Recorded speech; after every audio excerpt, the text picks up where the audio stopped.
So as I fall further into this position where I'm now driving my tops of my feet down into the ground, trying to create that force and that load to try and drive and connect that tissue and strengthen that load-bearing capacity of that tissue.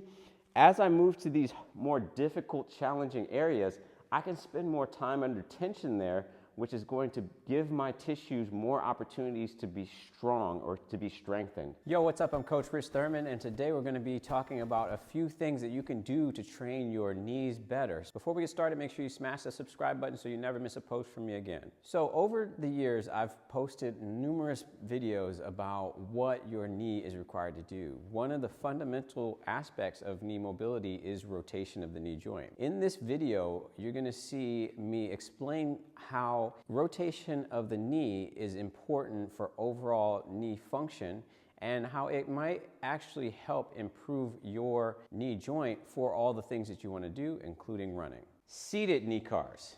Okay, I'm going to hold my leg here in a seated position. I'm not going to hold it super tight. And what I'm going to do is I'm going to rotate my tibia into internal rotation and extend. Bring it back, rotate into external rotation, extend. Back, rotate, extend. Okay?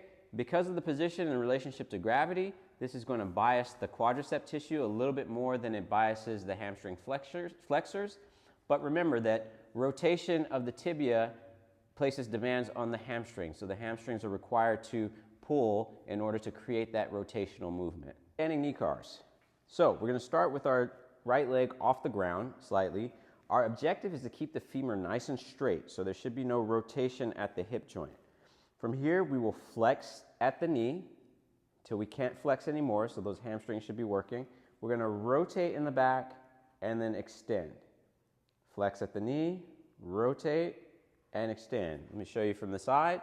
So we're flexing at the knee. We're going through tibial rotation, extend, flex at the knee, tibial rotation, extend. This is going to bias the hamstrings a little bit more because of the standing position that we're in. As you can see, rotation of the knee is super important. Why is it important? Well, because your hamstrings are involved with creating that rotation of the knee joint. And your hamstrings are going to be involved whenever you're doing any sort of running activity. Sometimes we're leaving a lot of money on the table for things that we could be doing for our hamstring tissues, especially our hamstring tissues as it pertains to rotation. Oftentimes we work on our hamstring with just flexion and using a weight or being on the hamstring curl machine, but we're forgetting the elements of rotation of the hamstring needing to be in rotation and needing to be strong in order to stabilize that knee joint. In this next video, I'm going to show you a few things that you can start doing or you can think about as far as training the front tissue of your knee joint. It's very important to think about ways in which we can start to load that tissue specifically in our training. Check it out. So I'm here on the floor. I've got my knee bent, so this is the tissue I want to focus on. I'm going to pull this leg towards me.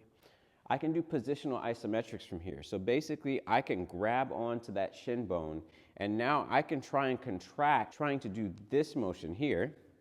I can hold there and try to contract isometrically. That's going to put all that connective tissue under load and under tension. And so we can drive connective tissue there, we can strengthen through that. We can also decide that we want to strengthen it at different points. That's the fun thing about isometrics is we can be very specific at the length we want to train. So if I move my leg out slightly and hold from there, I can create an isometric at that length of tissue.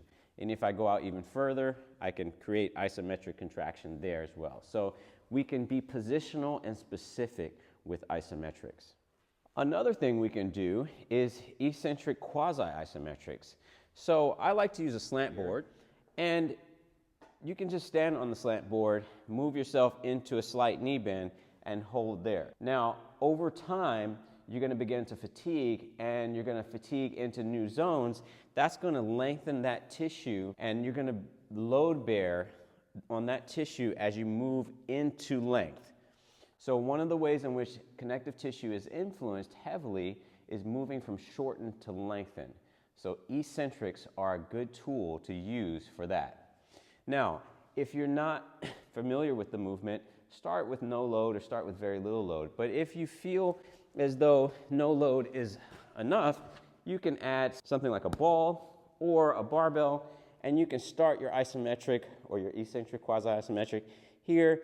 And as you fail into those new zones, you're working that long, strong eccentric through the motion. Finally, another thing I like to do is kind of a modified sissy squat position. So we go here, and right now my tissue or my knee tissue is at 90 degrees of flexion, and that tissue is not lengthened very much. But as I move back this way, that tissue is going to become even more lengthened and under more load.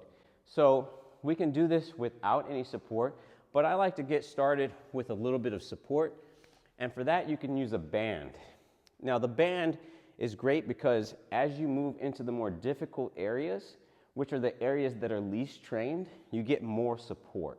So as I fall further into this position where I'm now driving my tops of my feet down into the ground, trying to create that force and that load to try and drive and connect that tissue and strengthen that load-bearing capacity of that tissue. As I move to these more difficult, challenging areas, I can spend more time under tension there, which is going to give my tissues more opportunities to be strong or to be strengthened, right? If I don't have a band here and I go into those ranges that I'm not comfortable with or not strong with, and I have no support, I'm gonna fail right through it, right? So I don't get an opportunity to load that tissue in ways that I want for long durations, which is what your connective tissue really needs. Hopefully you found these exercises to be very useful and you can start to apply them into your training or start to integrate them into the things that you like to do. By introducing some of these mobility techniques and introducing some of these ideas and concepts that you may not have been utilizing, you can create a more robust training program and include it in some of the other stuff that you're already doing, like your squats and lunges and things that we're quite familiar with in the traditional model of training. As always, be sure to like, share, and subscribe. Peace.